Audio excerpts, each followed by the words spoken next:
today's episode of the Bradeaux and Will Show. Since we're getting closer to the season, we're going to be talking about the fifth starter for the Houston Rockets, how important Reed Sheppard is going to be for this upcoming team, and how Houston is shaping up with the powerhouses of the West. So stay tuned. You're not going to want to miss this one.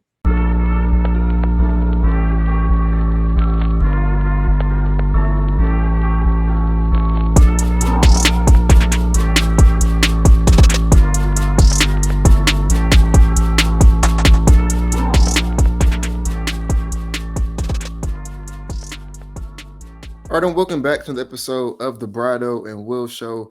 We told y'all last time we're going to be a lot more consistent this year with the episodes and bringing content to you guys this season. So we're going to continue that trend. Right now, y'all heard Brad in the intro. We have a couple of topics we'll talk about on today's episode. I think the biggest one, or probably the one everybody's going to be tuning in for, is to who we think the fifth starter should be. I told Brad I have a lot to yap about when it comes to a lot of these topics, that being the biggest one.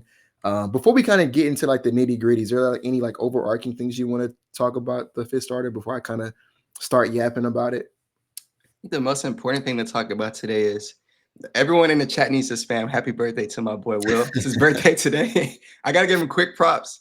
It's his birthday, and he texted me reaching out about a podcast. So much love to him, bro. He's dedicated, as you said. We're going to try to get y'all episodes as much as possible this upcoming year. So happy birthday to you, bro. Love you. Appreciate y'all. Yeah. Got it. Yeah, my dog. Birthday gift, and hit the subscribe button. That's my birthday. Yeah, that's the birthday gifts. So sub for my boy. Yeah, because y'all enjoy listening to me. Yeah, but yeah, I have a lot to say about the fifth starter and who I think it should be. But I feel like we can go ahead and get the overarching kind of thing out the way, which is we know 4 of the 5 starters. We know that Fred VanVleet's going to be our point guard. Amin Thompson is going to slide in somewhere like. That dude just plays basketball, so he's going to be like a shooting guard, small forward, power forward, all of the above for us. But I think more than that, he's going to be at like the shooting guard position for us this season. Kevin Durant, obviously, like non-negotiably is starting on this basketball team.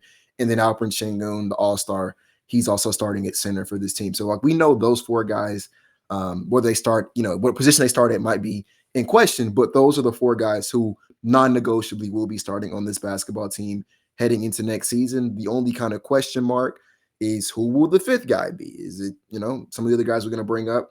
And so before I kind of go over the candidates of the other guys on this roster who I think would be up for that 5th spot, I wanted to define my criteria of what I'm looking for in this 5th starter so people understand why I go with what I went with.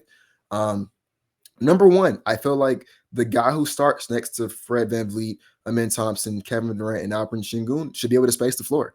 I think that's kind of the first prerequisite here is that the guy that we bring in to start next to those guys can space the floor. I think Amin and Sengun have good chemistry and they're high IQ, so the fact that they don't space the floor and aren't respected as such does not hurt as much. And to their credit, we saw Sengun work to expand his reach in Eurobasket, and that's something we know he's been emphasizing this summer. So who knows? He might come back next season with like a 33-35% clip on like 3 attempts a night. So who knows? That'd be nice. And then like Amin Thompson, I'm not quite as high on his jumper being as good as like Sengun's next season. I think he's a couple more seasons away from that, but who knows? Maybe he takes a leap in that department this summer as well. But at least to start the season, I think it's safe to assume that defenses probably will not be guarding either of those 2 guys that tightly on the perimeter. So obviously you don't want to introduce a 3rd guy into that mix who defenses are not respecting.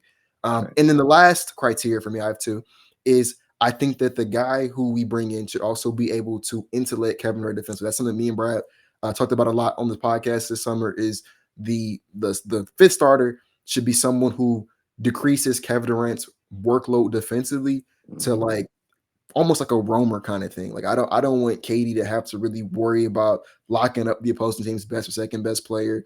I want him to preserve himself, his body, his energy, all that good stuff, so that when we get to the 4th quarter and the playoffs, he's healthy and has enough, energy left in him to just bring us home offensively. So I don't want KD having to guard on the perimeter. So those are my parameters on what I'm looking for. I'm looking for spacing and defense in the most basic terms. And also in terms of defense, Alex, I'm looking for like point of attack defense more specifically because like I said, I think KD is really good. Statistically speaking, he's really good at walling up and being one of the better non-big rim protectors in the league.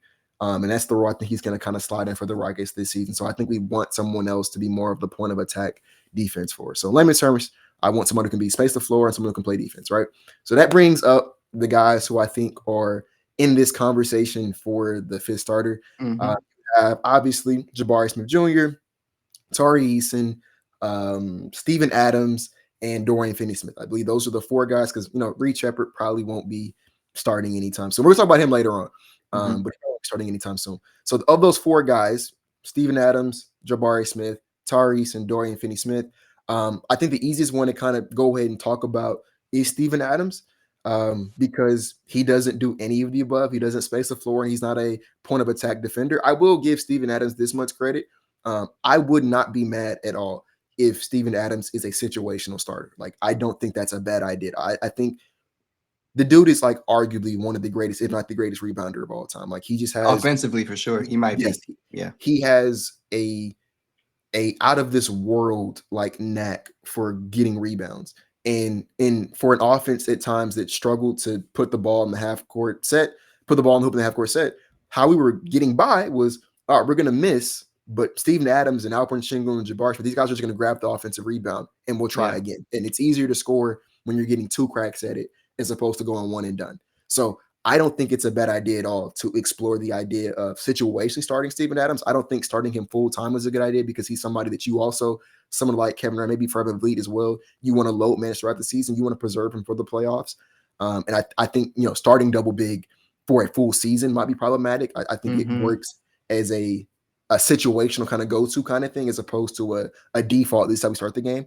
And I think in terms of just like I said, preserving Steven Adams, like you kind of might burn him out doing that. So I don't think he should start full time. But like, for example, we play OKC opening night. We're gonna talk about that in a second as well. OKC might start Isaiah Hartenstein and Chet Holmgren. And if that's what they go, I think Steven Adams would dominate that matchup. So like I think it would be a good idea for opening night to potentially start Steven Adams. So with respect to Steven Adams, I don't think he should be the fifth starter in terms of 82 game season, but I could see him being a situational starter. So want to make sure he gets his flowers there. So that brings us to Jabari Smith, Tari Eason, and Dorian Finney-Smith. And I think those are the three guys who are like mainly in the runnings for this spot. And I think a lot of what's going to ultimately tip the scale on one of their favorites is training camp and how they perform in the training camp. I think this fifth starter spot is up for grabs. And I think training camp will be where that's kind of decided. I also want to throw out there before I kind of go into my reasonings that I'm going based upon what I saw last season and what I can reasonably project going into this season. So if Tari Eason comes back with a strap, or if Jabari Smith Jr. just has a bunch of wiggle to his game, or let's say, God forbid, knock on wood, Dorian Finney-Smith regresses a bit, because I believe he's going to be, 33 going into next season? Something like that. I can look it up for you. Dorian, correct? Are you talking about? I think he's 32, turning 33, or he's either 33 right now. Dorian is 32 and a half, 32.4 on Does he clean turn glass. 33? So, yeah, he turns 33 next year. Yeah. Okay, next year. Okay, so yeah, he'll be 33 by the end of the next season. So, knock on wood, hopefully not, but maybe he regresses, right? So I'm just going based upon what I saw from these guys last season, what I can reasonably project onto them going into this season. We did this experiment on the Rockets Collectors a little bit, but I want to redo it here. What I want to do, so my two criteria was shooting in defense, point of attack defense, more specifically, right?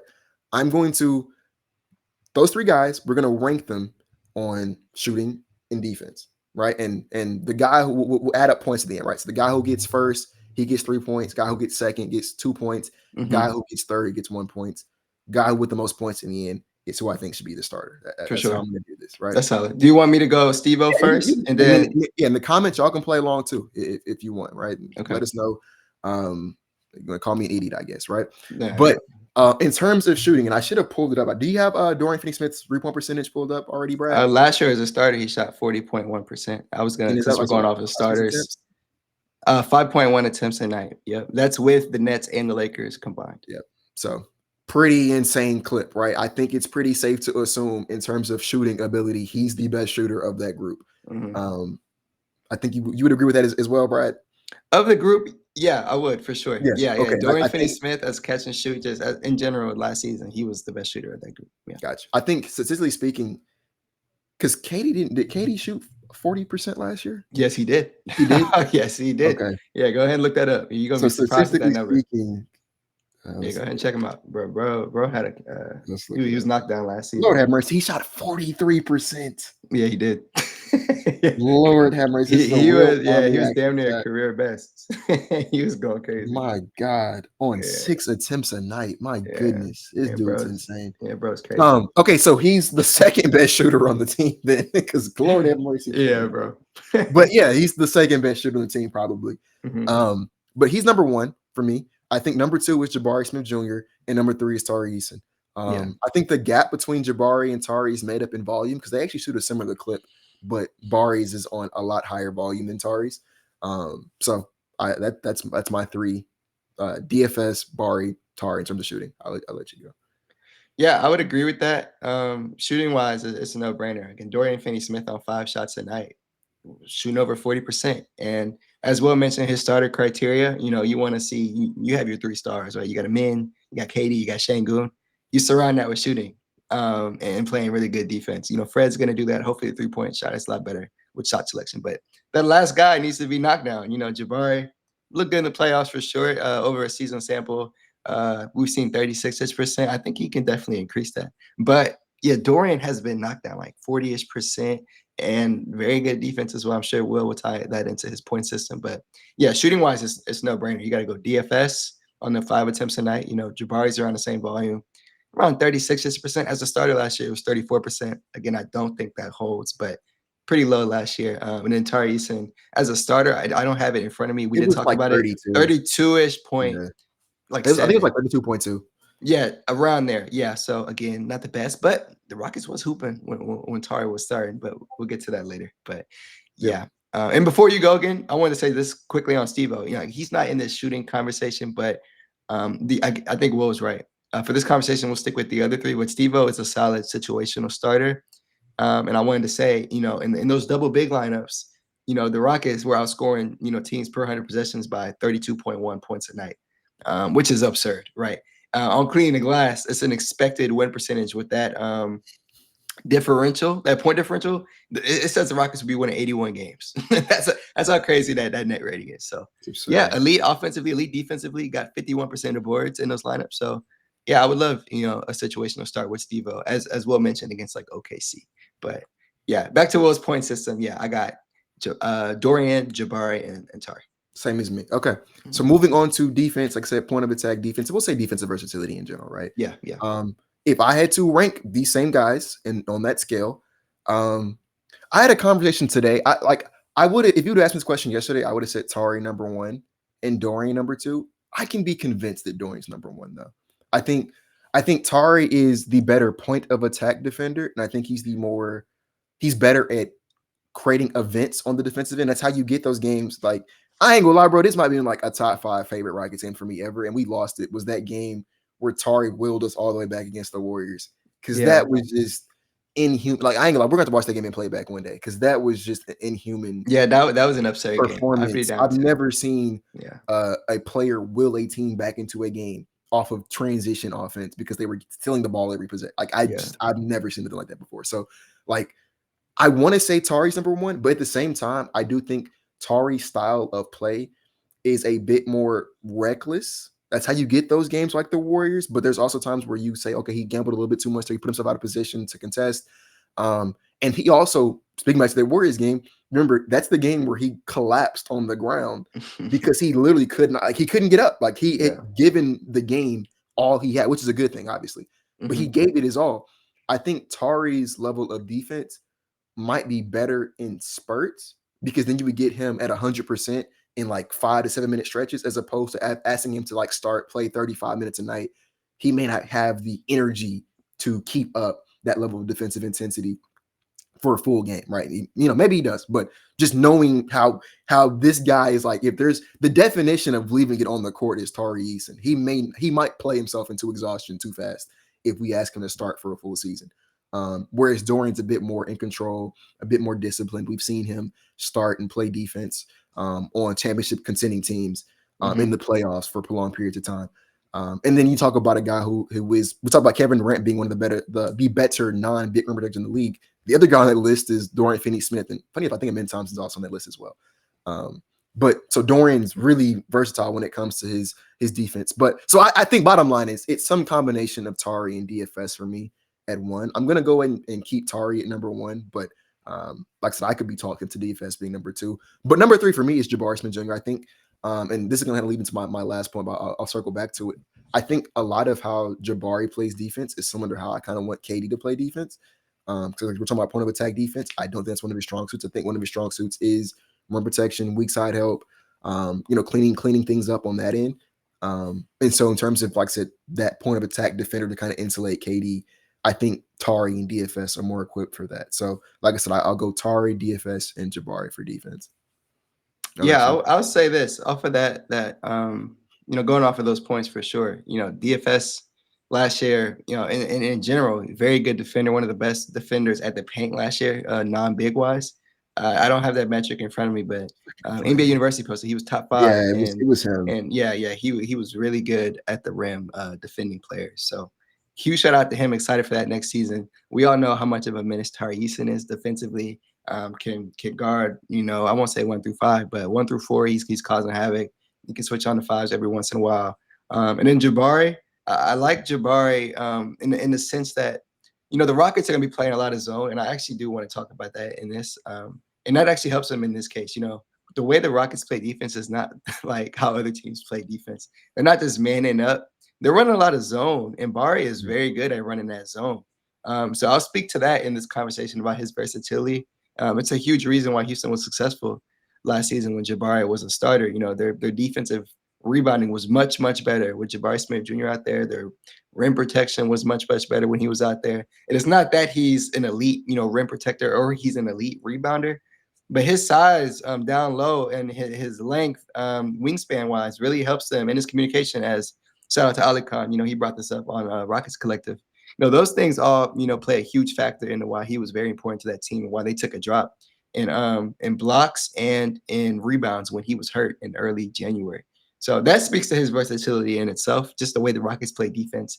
But if we're going to be talking about how he mans up on the perimeter against like a guard, not his strong suit. I'm not going to lie. Love Jabari Smith Jr. That's not his strong suit. And, he can get there. But if I'm looking at, 1v1 and I got, a guard maybe going against Tari or DFS, I'd probably take DFS or Tari. But the Rockets, again, they don't really run too much, man. They're going to be sticking in that zone, especially with all those guys with that 7-foot wingspan.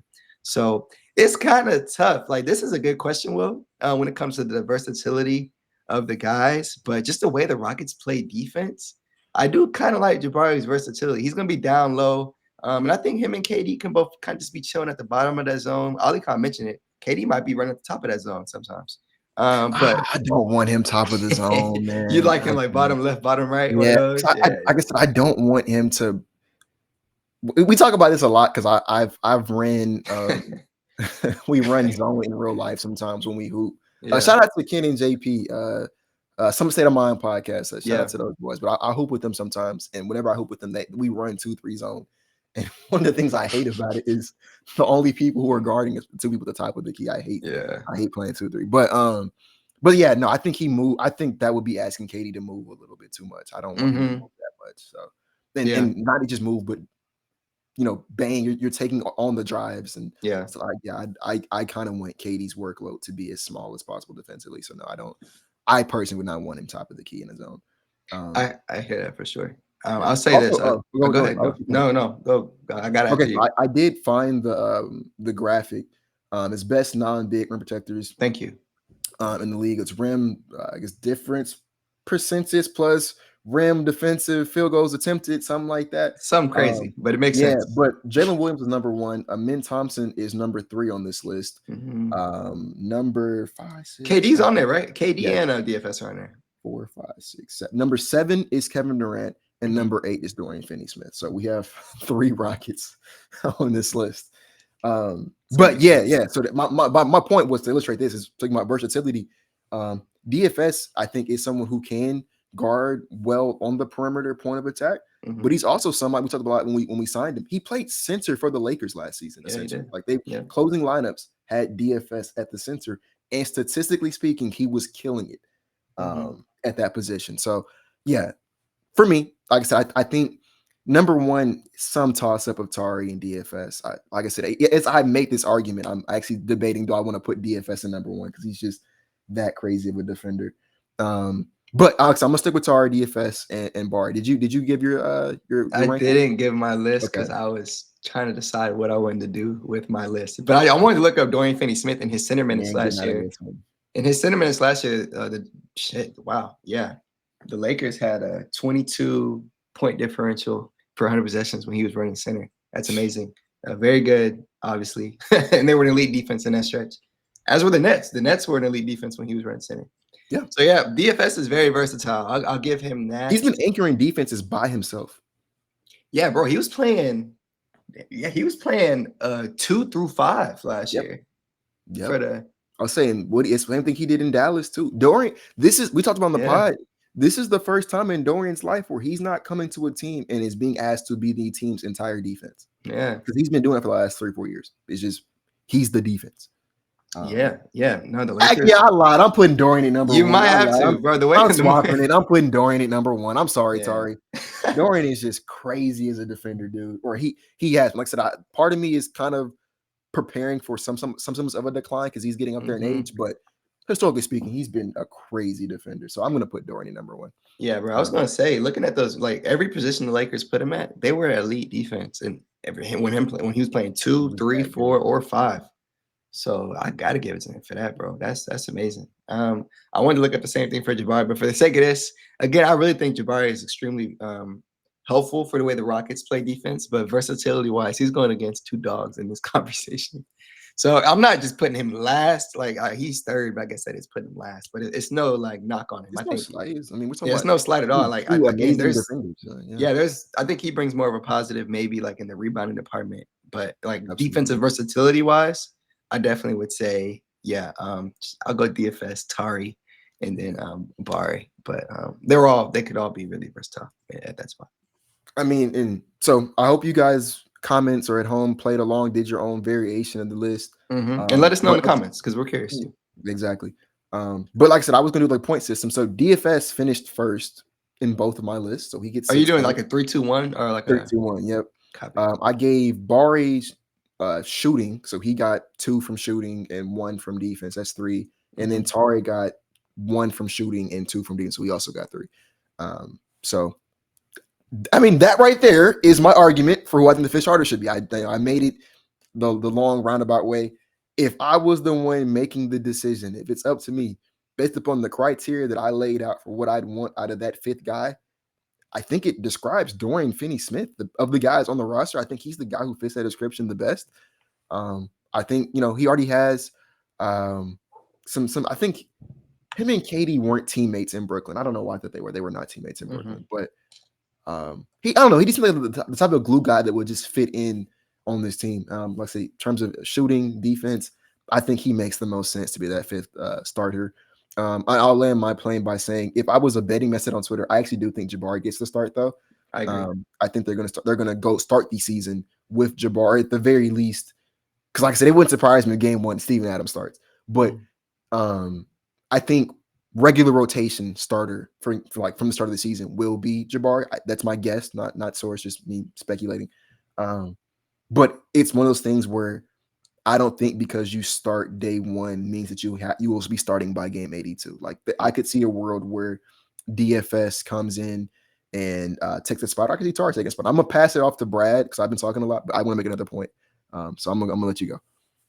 Yeah, another thing on the Jabari Smith Jr. front, I do think he gets that start because I actually did pull up, Jabari's numbers when he was running like 3, 4, or 5, and again, elite defense and all those stretches. And Tari Eason actually, the Rockets weren't really elite when he was running across the different positions. So I mean, it's a toss-up for that 2nd or 3rd spot. I think Tari's a better defender, but just the way the Rockets defend, and you could argue, Jabari's more important for that spot. But yeah, I'll say this: I do think Jabari starts. I really do, and there's nothing wrong with that at all. Again, that's what everyone thinks is going to happen or expects or is looking forward to. Just got that payday. And again, Houston was a really, really good rebounding team, and they were top 10 in blocks while he was starting. There's a lot of positives to starting Jabari Smith Jr. So I'll be excited when he does or if he does start. I will say a quick positive if he does come off the bench. Last year when he came off the bench after his injury, the Rockets, I don't have those stats in front of me, so I'll guesstimate. They were around 18-3. It was around there. It's not far off if I'm wrong. They were around 18-3 when he was coming off the bench. You want me to look up? Yeah, you can go ahead. Rockets record when NBA.com. That would Jabari be comes off the bench? that'll be easy. I know how to NBA.com. find it. Yeah. Shout out to you. Yeah, and his efficiency was so much better. Like he shot 37% from three. His true shooting percentage was over 60. As a starter, for reference, he was around 54.1. You were very close to the exact number. It was 15-3. 15-3. My fault about that, guys. Yeah, so 15-3. They were a really good team when he was coming off the bench. And he was efficient. Again, 60 true shooting percentage is really good. 37.2% from three on a good volume. And talk to me before I continue. What you say? Nah, finish your point, then I'm gonna ask you a question. Finish your point. I'll say this. I like, a lot of people don't, but I like Jabari Smith Jr. when he's getting his little turnarounds. He shot 50% on his turnarounds last year. And I'll tell you this right now, in a starting lineup with Amen Thompson, Şengün is going to need his post touches. We just saw him in the Eurobasket, and we saw what he does. He needs those post touches. And now you got KD. He's going to need his touches. I think a Jabari Smith Jr., he's going to get a lot more attention offensively if he is coming off the bench. So I do think that would be a positive for him. He's been locking in this summer, and I want to shout out Aaron Miller. He's been training him. Yeah, bro, he's been locking in on that shot creation. So if he wants a lot more volume there, it's going to come off the bench. I really do think so. But again, there's positives to each of them. You know, the Rockets are going to be an elite rebounding team regardless. You know, his shooting, I think, is going to take, you know, it needs to. He just got that payday. He needs to be shooting over 36%. I think he will. He's got a little more bulkier. Shout out to him. But I'm just curious to see what happens. But there's positives, starter or off the bench. But I want to see why Will was laughing. What do you see? So, you know, I like to play games. Go ahead. We were 15-3 when Jabari Smith Jr. came off the bench last season. Yes. What three teams did we lose to? Oh, shit. Excuse my language. That's a good question. I got to think end of the season. This excludes the last three games. So, yeah, it was from first game we played was February 21st. Okay. Which we won. And, it ends the heck? Because we shut Barry down to end the season. That's what it was. I was like, because it said his last game he played was the Warriors. I'm like, that wasn't our last game. But I guess he didn't. He must not have played in our last game, did he? Or did he start? Did he? He might have started those games actually. Because he came off the bench after. I mean, I remember him resting. I know we rested some guys. That Denver game, that was the last game of the season. I'm pretty positive. Yeah, it was, and they had to do like a little dress rehearsal, and it didn't go well. Yeah, but I thought it didn't go well. Yeah, we got smoked. Yeah. I'm sitting here thinking, who did we? Hold on. Okay. Bro. This ain't even my fault. Apologies. Well, I'll guess the teams. Actually, no, I mean, I care more about this now. I'm actually like stupidly surprised. I'll say this: I know for sure. The game the Rockets started running double big was against the Pacers on March 4th. I could guess maybe that was one of the games they lost. He didn't. The Pacers. I'm sorry. Repeat. Who did you think we lost to? The Pacers on March 4th. The only reason I know that date is that's when they started running double big. And I know Amen Thompson was probably playing. He must have started or did not play that game because that's not on this list. Really? Okay. Well, I know they did lose to Denver before the last game of the year. They lost to Denver in that stretch. Okay, that's correct. We lost to Denver. March 23rd, and that was that game where DeAndre Jordan killed us. That was such an annoying game, bro. That blew me out. You said it was March. What day did you say? March. I said March 4th for the Pacers. Let me see. How did you know that number? I mean, that day off the top of your head. Because that's the day they started running double big. That's just I've been throwing that number out. Jabari started this game. Okay, against the. Oh yeah, because number Fred's out. Freddie. Jabari started this game. Yep. Freddie. Okay. Yep. All right. Well, I do know this. While the Rockets were, he actually went had the second most minutes behind. And he played 37 minutes that night. No, he did not play well. No, he didn't. I'll say this. No one played well, but Şengün and Tari. All right, go ahead. My fault. The Lakers for sure are on there. Yes, I know in the mix. Not those last few games here, but they lost like. Yep. There was a close game, like 5-6 points or something like that. They lost to the Lakers. I actually don't think this game was close. Let me look it up. Oh no, it was lost by 6. We lost. It was 6. Yes. So yeah, I'm not gonna be able to guess the other game. I'll give you. I will maybe say it was like, Could have been. There was a TNT game we had against like when Jalen Green was going crazy. You're correct. Against Sacramento. Yes. Oh, yes. That is the one. Okay. That is the game. Okay, We lost the Sacramento game 113 and 103. That game seemed a lot closer. Lord have mercy, dude. Maybe I'm thinking of a different. I'm looking at this box score. Min Thompson, what was you doing? Was it bad? Boy. Oh, Jalen Green, my God. He went off, right? Actually, no, his stat line is a bit. The math on this doesn't check out. I'm thinking about a different Sacramento game then. No, he had 24. Let me pull up the schedule. Bro, we all over the place. Oh, bro. I'm thinking of the game in. Sorry, guys, we're yapping. I'm sorry, guys. I'm talking about the game in January when Jalen went crazy. Okay, all right, that was the TNT game. Okay, but yeah, I don't think this was TNT. Was this one TNT? No, it wasn't. It wasn't. The TNT game. It was in January. I'm tripping. I was close though. Okay. But those are 3 solid losses. I'm not gonna lie. Three. I won't count Sacramento. I'll take that back. Two solid losses. So. Yeah, we beat Minnesota, Milwaukee, beat Dallas, beat. I think this Philly game was the one that they're supposed to lose. They're supposed to lose that game. Beat Atlanta. We beat some okay teams. Beat Golden State and beat OKC. Those are the 2 big wins. But yeah. That was the exercise with Jabari. I did want to bring up 2 more points about Jabari's contract. I think that's everything I wanted to say. Or Jabari Smith, the first of which is his contract. I know a lot of people were saying because of Jabari Smith's contract, I should pull that up right now, actually. Because of Jabari Smith's contract, that he has to start. Like, there's just no way he comes off the bench with that contract. I think, number one, the contract doesn't kick in until next season. So it's not like he's making that much money right now. It kicks in next season. And then I think we have to get out of the habit of looking at numbers and not percent of cap, because the cap is going up. So it is. Yeah. A contract that's because he got a 5-year, $122 million extension. That's a lot of money like a decade ago. Like that's a lot of money a decade ago. Yeah. Today, that's just 14% of the projected cap. And it becomes as low as about 12% of the projected cap, which is not much at all. Like that's not a lot of money. Like it fluctuates because he's making like round up $24 million in year 1, then he makes about 22 in the second year of the contract. So like it's kind of going up and down.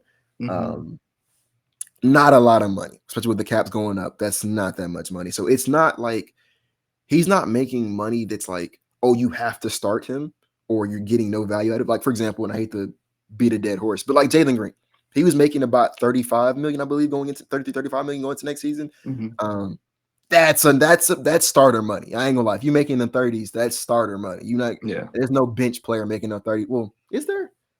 Oh, isn't it? I'd have to look. And if there is, it's either because he's trash or he's on a team that's really good. There's like, I guarantee there's no good bench player coming off the bench of a not amazing team that's making 30 million. Yeah, the last person I could think of was probably Ben Simmons, just because. Yeah, and like I said, he's trash. It had to be a guy who got extended and then regressed. Yeah. So Bradley Beal would have, I guess, fit. That would have been, yeah.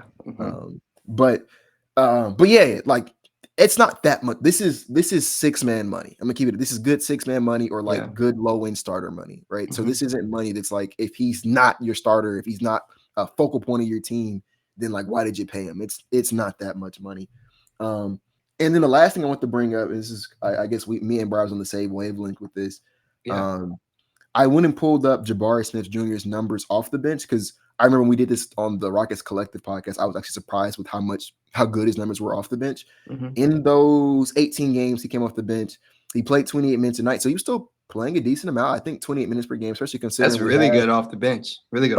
We have a lot of wing depth. We have, like I said, Kevin Durant, Dorian Finney-Smith, Jabari Smith, Tari, and then maybe Min Thompson register some wing minutes. Like you have 4 to 5 guys typically, and that's not including what happens if you play like Alperen Sengun at the power forward and Steven Adams at the 5, right? Right. So 28 minutes a night. That's a lot. In those 28 minutes, he averaged 13 points per game, which is up from his starting averages of 12 points per game. I'm going to round up and round down here. So 13 increase from 13 from 11 from 12. I'm sorry.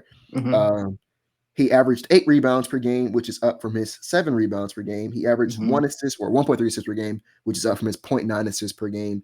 He averaged 0.7 steals per game, which is up from his 0.3 steals per game.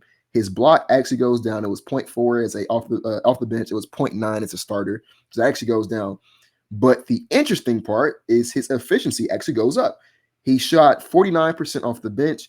As a starter, he was 41% from the field. And Will, before you go to the next one, important to know, he actually shot more off the bench than he did as a starter. He was taking 10.1 shots off the bench. 10.1 shots a night off the bench, and he was taking about the same. It's 9.9 as a starter. So well, about the same. But even at 0.2 difference, which I mean, honestly, might end up making the case anyways that he's still. I mean, his volume did go up technically, but it's still more or less the same.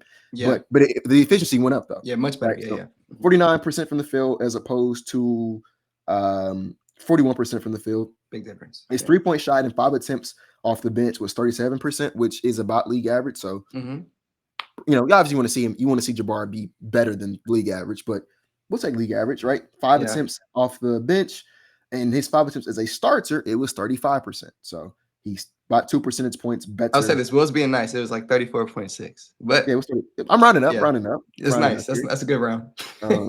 And then the free throw was about the same. Yeah, it was 82.6 as a starter, 82.4 off the bench.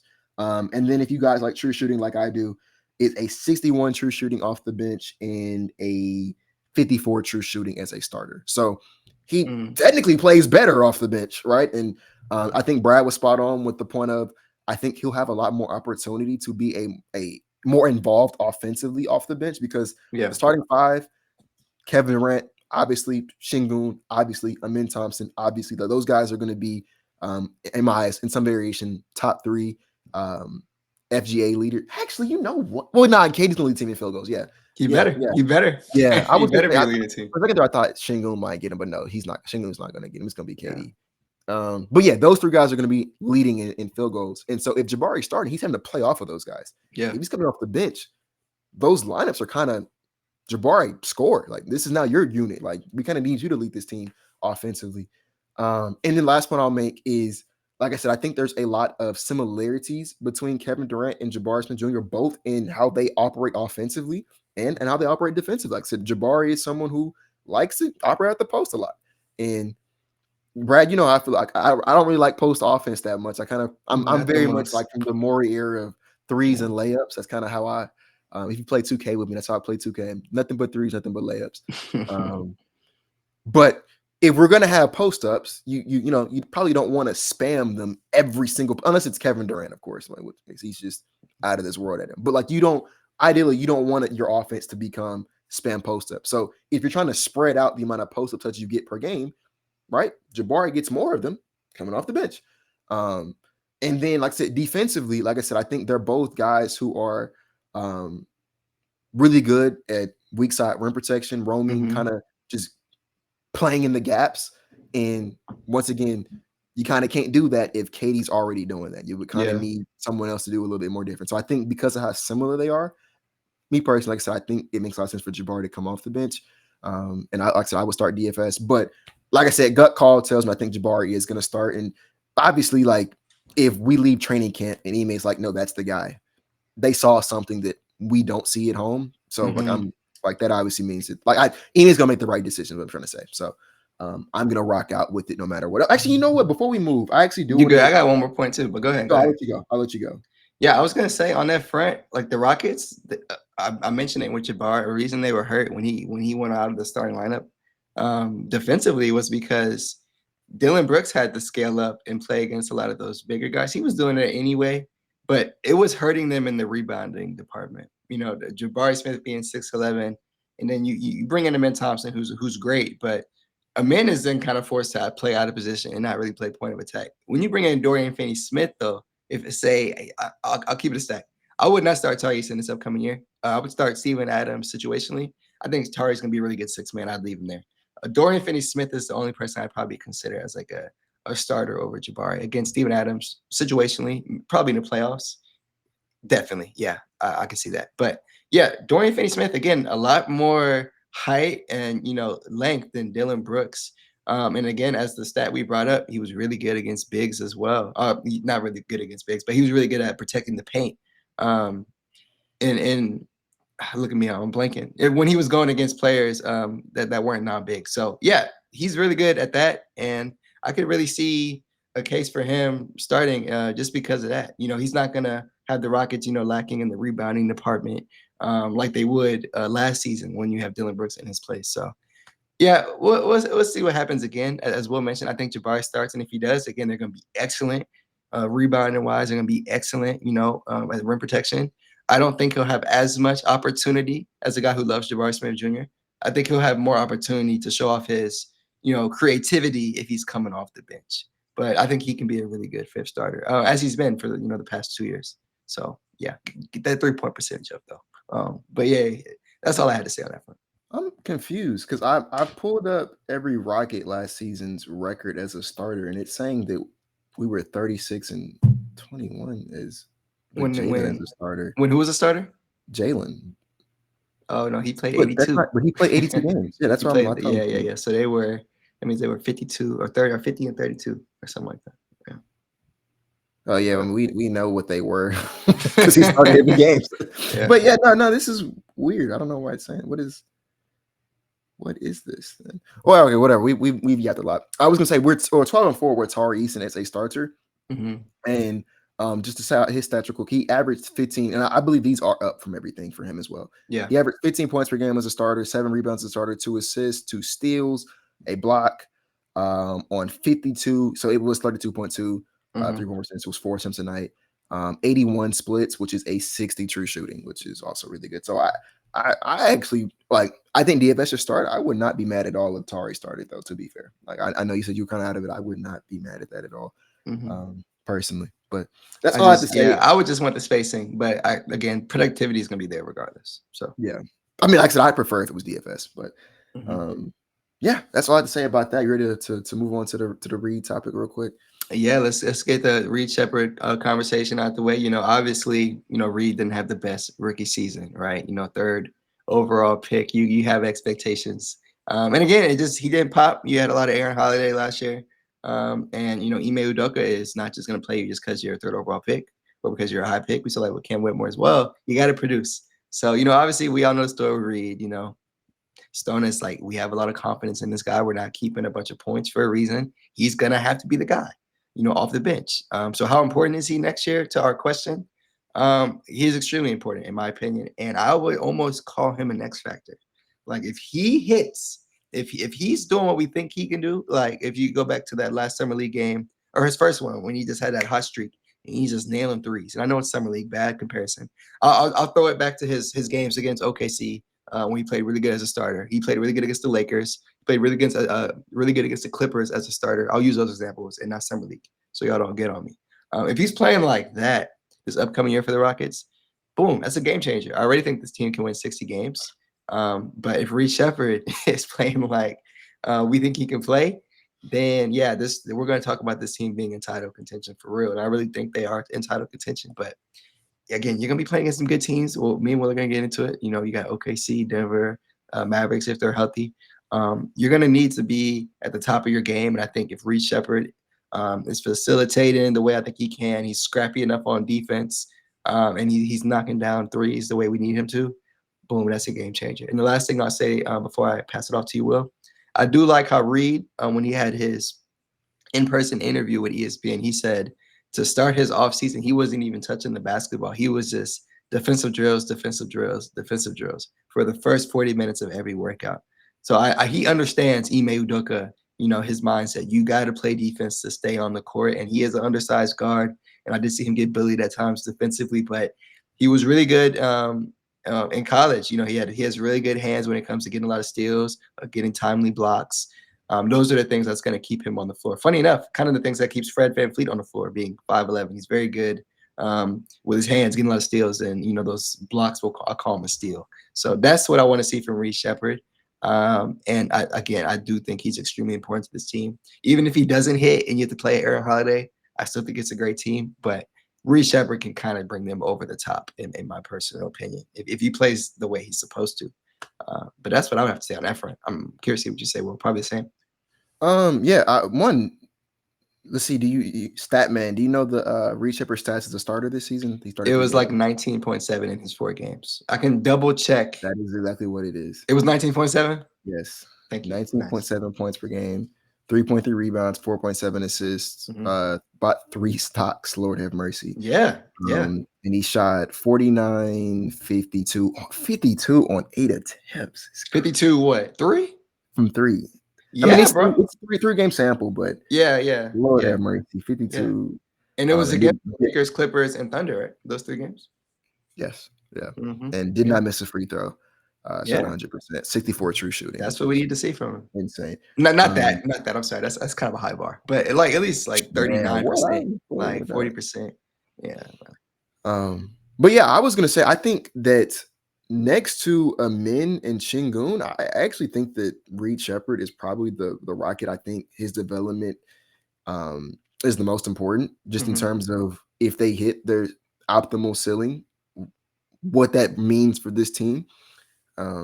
And yeah, like I mean, that kind of illustrates it right there. I mean, we're talking about a guy who can shoot from an elite clip from essentially all over the court, but more specifically from 3, right? And he's not hitting just stand still catch and shoot threes. He's hitting movement threes. He's coming off pin downs, coming off screens. He hitting pull up threes, right? Like these are he can hit any variety of the 3-point jumper at an elite clip.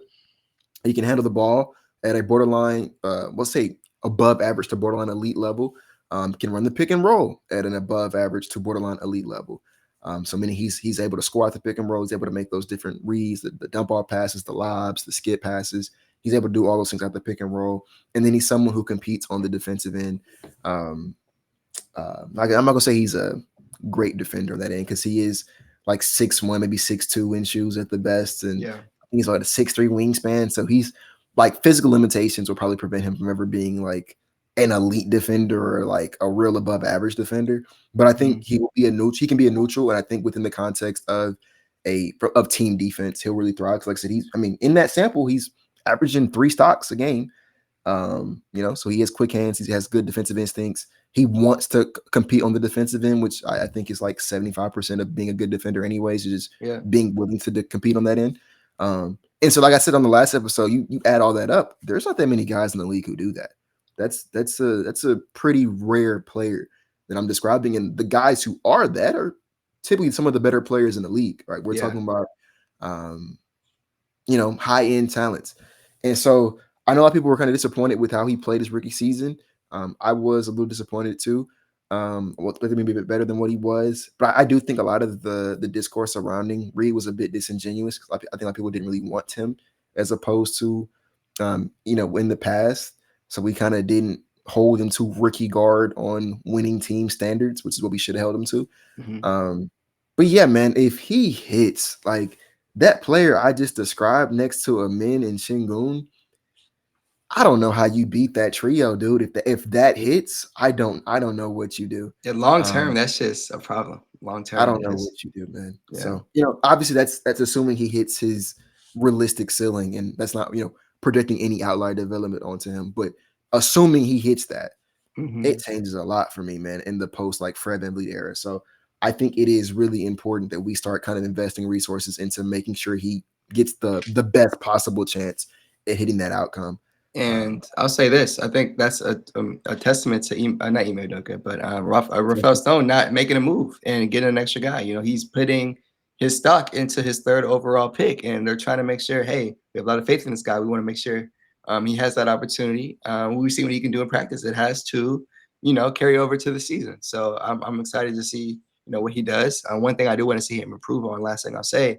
And I thought it was a weakness of his last year. He's not really good, or he wasn't good last year at creating his own shots off the dribble. He didn't really lose defenders with his handles. He has a solid handle, but he's not really creating space for his sensational shot, in my opinion. I think he has a really nice jumper. It was off last year, but I've seen what he could do. He could shoot. He's not really creating space for his shots. I'd like to see him maybe come off his screens a little more, get him some open looks in that way. But yeah, if he can create some space a little more with his handles, give himself some looks, then boom, I guess that's another reason he could probably be pretty screen dependent. I hope so. They didn't run enough screens for him last year, in my opinion. But I mean, I don't think it's a terrible thing because Shengun's a good screener. A man Mhm. can screen, and like I said, a lot of what you'd want him doing is like tertiary creation Yeah. out of the pick and roll. So I don't think it's the end of the world if he becomes really screen dependent. Mhm. And last thing, Personally. I did lie. Last thing I'll say, defensively, I think he'll be kind of solid because he is very handsy. I'd imagine they're running a bunch of zone when he's out there, probably double big, and they're just going to slot him at one of the top two spots. Yeah, he's somebody who would be the top of the zone. That's Yeah, they're gonna run that, zone double big. They're gonna size up, especially with him being undersized. And then they'll just yeah, that's how they dominate, running double big, being extremely lengthy. Pair him up with like Stevo, Shangoon. I throw a man out there with him, and then just rock out like that. You know, maybe throw in Jabari. Boom, like there's gonna be really good minutes with Sheppard this year, so I'm looking forward to it. Yep. And then the last thing I want to talk about, shout out to my co-host on the Ryrie podcast, Isaiah. This is something that me and him were talking about a couple of weeks ago in a Discord call, but we were basically talking about the Denver Nuggets and the Oklahoma City Thunder. I think are like, forget just the West. I think OKC, Denver, Houston, and some combination of the three best teams in the league next season, because Boston's out with injury, the Pacers are out with injury. I mean, maybe the Knicks or maybe like the fourth team, and maybe the Cavs. You know, I throw in, but I don't know, man. Maybe I'm being a homer here, but I think the Rockets or Denver and OKC are better than any team in the East. Personally, The East isn't that good this year, in my opinion. Either. I mean, it's dead to me. Cavs and I just said the team, the Knicks, as the only real threats. Honestly, bro, and talk about this, not even Rockets related. If the Cavs and the Knicks, if one of those two teams don't make the finals this year, blow it up. It's time to hit the reset button. Because you got Boston coming back. Indiana. Yeah. If the Hawks make the finals, bro, like blow it up.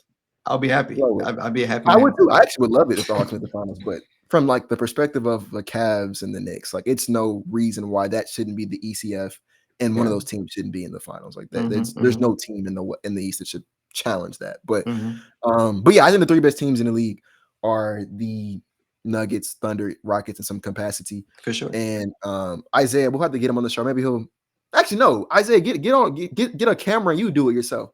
We'll get he needs to come make his argument for why, because he thinks that the Rockets stack up better against the Thunder. Then he would rather play the Nuggets in a 7-game series. You made the face. That's I disagree with him. So we had a conversation about that, but he made some good points, and that's one thing I always give Isaiah credit for. Even if I don't agree with him, he makes points that makes you think.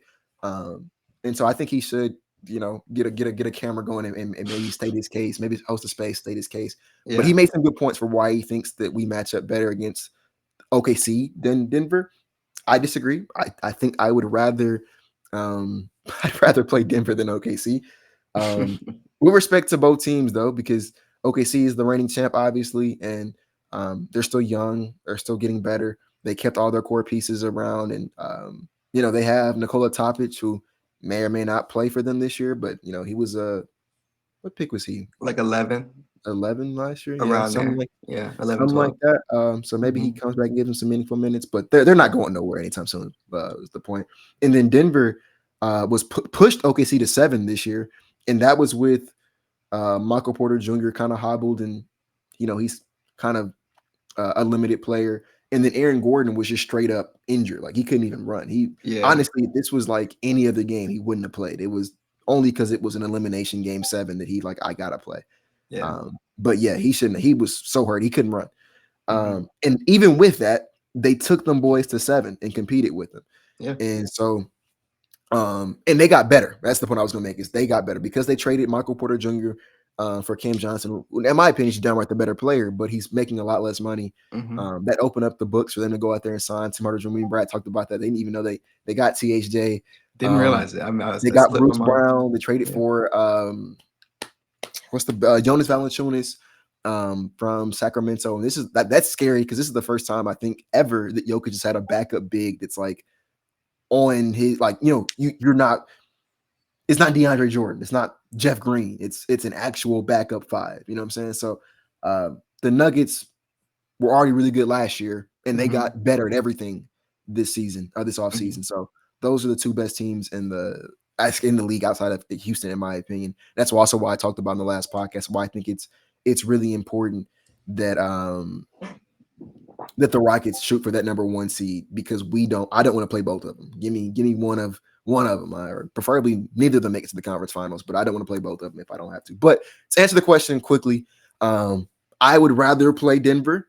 OKC's defenders scare me, like actually scare me, because you talk about what I think the Rockets' biggest weakness will be outside of just like, half court scoring, because, you throw in Kevin Durant, he hopefully would address a lot of that. Our biggest weakness, I think, is I think our ball handlers struggle with the small, like, pesky defenders. Even Şengün to a degree, right? You think about the guys who've given the most trouble. It was Grant Williams, who's like 6'6", and Bismack Biyombo, who's 6'8", right?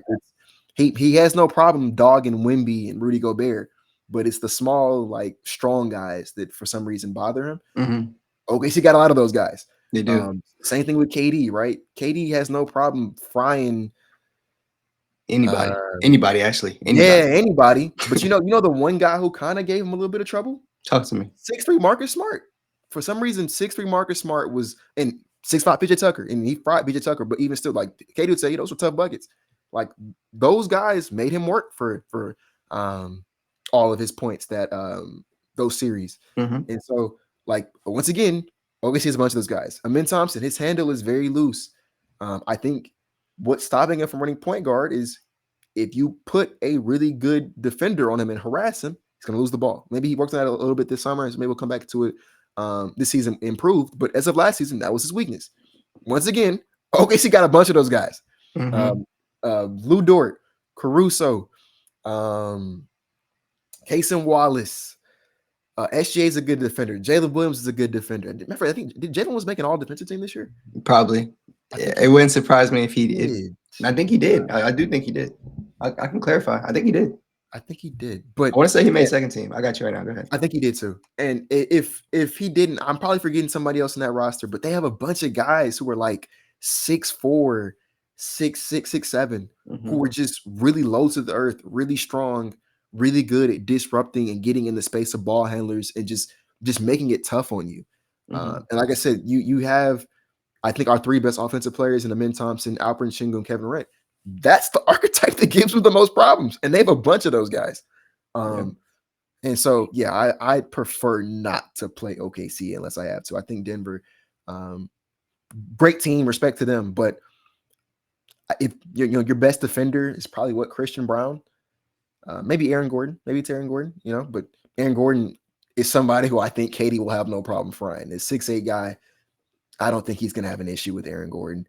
Knock on wood, obviously. And then Christian Brown, good defender, but I'd rather play Christian Brown than Cason Wallace personally. So, that's why I would go. I'd rather play Denver than OKC. That's my argument. Yeah, I had to look it up. KD's averaging 29 against the Nuggets in his last 5 games. So, yeah, I'm sure he gets his,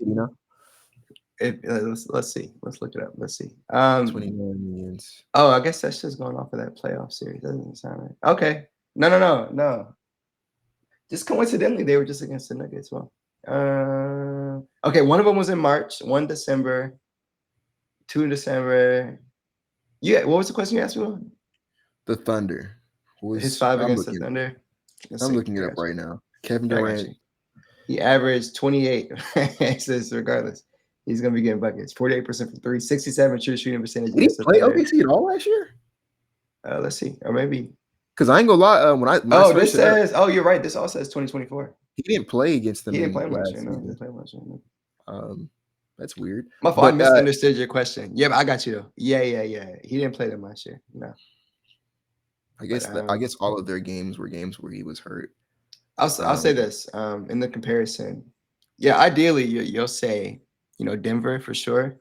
To your co-host on the right, Reed Isaiah's point, I will say just off the top of my head, the Rockets have had success. I won't say success, but they usually around 50-50 when it comes to playing OKC, which is crazy. Denver last year, they did struggle against Denver, especially when Jokic was playing. It wasn't pretty. They lost to them when DeAndre Jordan was starting and there was no Jokic, and they got smacked in the last game. Dress rehearsal, I'll put an asterisk next to it. But they kind of do match up well with OKC. It's the best team in the league by far, in my opinion. But this Rockets team, again, they triple down on their rebounding, on their size. So they're going to be much better rebounding team and defensively. And of course, you had KD. So I do think they match up really well with OKC. In the last game we saw them match up, the Rockets won by maybe 12 or 13 points. It looked really, really good. And they ran a ton of double big. And OKC didn't have success running the Chet and Hartenstein lineup. So I do like Houston. I'm not going to say I like their chances with them just yet. But, I mean, they have a team that matches up really well with OKC. When it comes to Denver, yes, they don't have a lot of really good POA guys. That's why they went back and got, Bruce Brown was a good defender for them.